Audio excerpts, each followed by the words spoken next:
Hello everyone. आज हम लोग बात करेंगे बहुत ही इम्पोर्टेंट टॉपिक की, जो कि है पंचायत। जैसा कि हम लोग जानते हैं, पंचायत एक ऐसा सब्जेक्ट या टॉपिक है जो हर एग्ज़ाम में पूछा जाता है।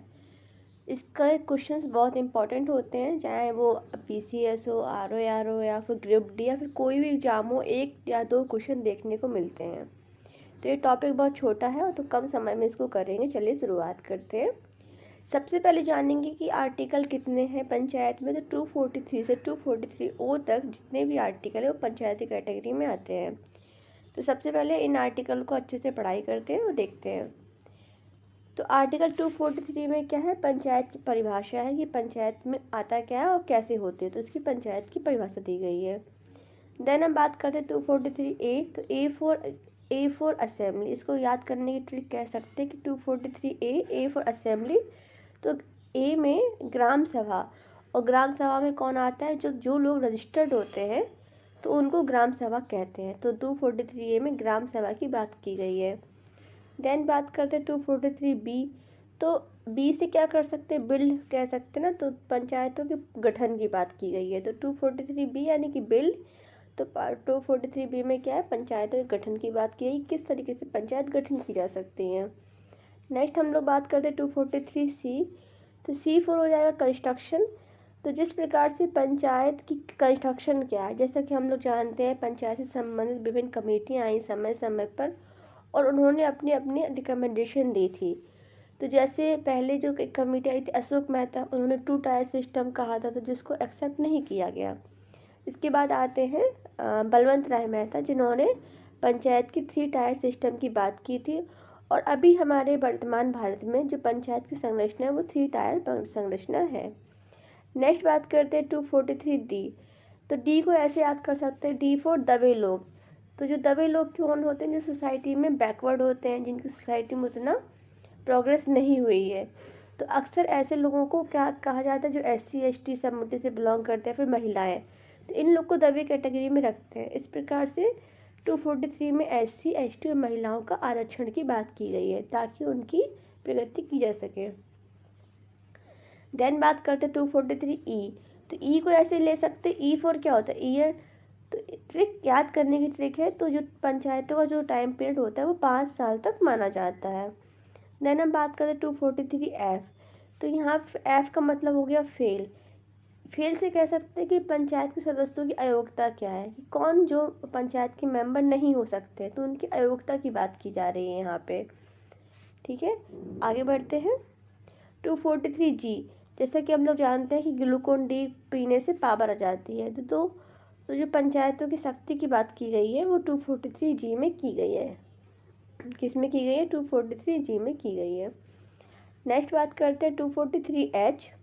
तो एच में क्या होगा, एच मतलब टैक्स ले सकते हैं, हाई टैक्स। तो इसको याद करने के लिए फिर हाई टैक्स या फिर हैंड टैक्स, मतलब कि टैक्स की बात की गई है। पंचायती कर अधिरोपण की शक्ति क्या होती है, इसकी बात की गई है 243 एच में। नेक्स्ट बात करते हैं 243 आई। तो आई फोर क्या होता है, इनकम। तो पंचायतों के लिए वित्त आयोग की स्थापना की बात की गई है और ये 243 आई में की गई है। इस बात की जे में क्या है, 243 जे में जांच की बात की गई। जैसे जो पंचायत है तो उनके लेखों की जांच की बात की गई 243 जे में। और ये कौन करता है, तो ये लेजिस्लेचर करती है। तो याद रखिए 243 जे में पंचायतों के लेखों की बात की गई है और इसको लेजिस्लेचर के द्वारा किया जाता है। बाकी हम बात करते हैं 243 एल की। तो ये कहाँ कहाँ पे पंचायत लागू होगी, कौन कौन से संघ और कौन कौन से राज्यों में लागू होगी, इसके बारे में 243 एल में कहा गया है। ऐसे ऐसे तीन स्टेट भी हैं जहाँ पे पंचायत नहीं लागू होती है, तो उनके बारे में कहा गया है 243 एम से। याद करने का ट्रिक हो गया, एम मतलब मना करना। तो कहाँ पे पंचायत नहीं लागू होगी, तो वो हो जाएगा नागालैंड, मिजोरम और मेघालय। इन समय में इन 3 राज्यों में पंचायत की स्थापना नहीं की गई है। तो एक बार और देख लेते हैं कौन कौन से वो 3 राज्य हैं, नागालैंड, मिजोरम और मेघालय, जहाँ पे पंचायत राज की स्थापना नहीं की गई है। नेक्स्ट बढ़ते हैं 243 एन। एन का मतलब क्या, निरंतर बने रहना। तो पंचायतों का बना रहना, कंटिन्यू और पंचायत कह सकते हैं, किस तरीके से पंचायत बनी रहती है, इसकी बात की गई है 243 एन में। देन हम लोग बात करते हैं 243 ओ। ओ का मतलब क्या होता है? ओ का मतलब होता है ऑब्जेक्शन। ओ का मतलब होता है ऑब्जेक्शन।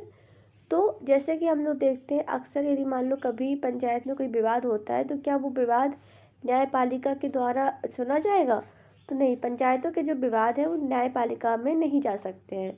तो ऑब्जेक्शन है, तो इनकी जो सीमा है वो पंचायतों में ही इनको देखा जाएगा, न्यायपालिका या फिर हाई कोर्ट या सुप्रीम कोर्ट में नहीं जाएंगे ये विवाद। कुछ और आर्टिकल है जो पंचायत से संबंधित है, चलो देखते हैं। तो सबसे पहले जानेंगे पंचायत डे हम लोग कब मनाते हैं? तो 24 अप्रैल को पंचायत डे मनाते हैं। और जो पंचायत को संवैधानिक दर्जा कब मिला था? तो पंचायत ने जो संवैधानिक दर्जा या फिर कॉन्स्टिट्यूशनल राइट है वो 73 अमेंडमेंट 1992 को पंचायत को कॉन्स्टिट्यूशनल राइट मिल चुका था। नेक्स्ट बात करते हैं कि पंचायत जो है 11वीं अनुसूची में आती है। तो 11वीं अनुसूची में आती है तो इसमें कितने सब्जेक्ट हैं? तो इसमें 29 विषय हैं जहाँ पे पंचायत काम करती है। और भाग कौन सा है पंचायत का? तो भाग 9 है। तो याद रखिए अनुसूची 11 आती है और भाग 9 है। आगे बढ़ते हैं, स्थानीय स्वशासन का जनक किसे कहा जाता है? तो जो स्थानीय स्वशासन का जनक है लॉर्ड रिपन को कहा जाता है। पंचायत किस चीज़ का सब्जेक्ट है? राज सूची, संवर्ती सूची या फिर संघ सूची? तो जो पंचायत होती है वो राज सूची का विषय होती है। जैसे कि हम लोग जानते हैं कि बलवंत राय मेहता समिति ने पंचायत को 3 स्तर पे बात की थी, ठीक है। तो ये किसने कहा था? तो बलवंत राय मेहता ने कहा था। ये तो ऑलरेडी हम पढ़ चुके हैं। आगे बात करते हैं, भारत का पहला राज्य जो पंचायती सिस्टम को एक्सेप्ट किया था तो राजस्थान था। और टाइम पीरियड था 2 अक्टूबर 1959 जब पंचायत को लाया गया था। अब कभी कभी पूछा जाता है कि महत्वपूर्ण कमेटियाँ कौन सी है, important committee related to panchayat. तो इनकी क्रोनोलॉजी लगाने को पूछा जाता है और ये भी पूछा जाता है कि इसमें क्या क्या फीचर्स हैं। तो सबसे पहले बलवंत राय मेहता कमेटी आती है जो कि 1957 में आती है। देन आती है अशोक जो कि 1977 में आती है। उसके बाद आती है हनुमंत राव 1983 में। देन आता है GKV राव, LM सिंघवी और थुंगटन। तो इस प्रकार से याद रखिए कितनी कमेटी होगी? 6 कमेटी होगी। बलवंत राय मेहता, अशोक मेहता, हनुमंत राव, GVK राव और LM सिंघवी और देन थुंगटन। तो ये 6 कमेटी हैं जो पंचायत से संबंधित आई।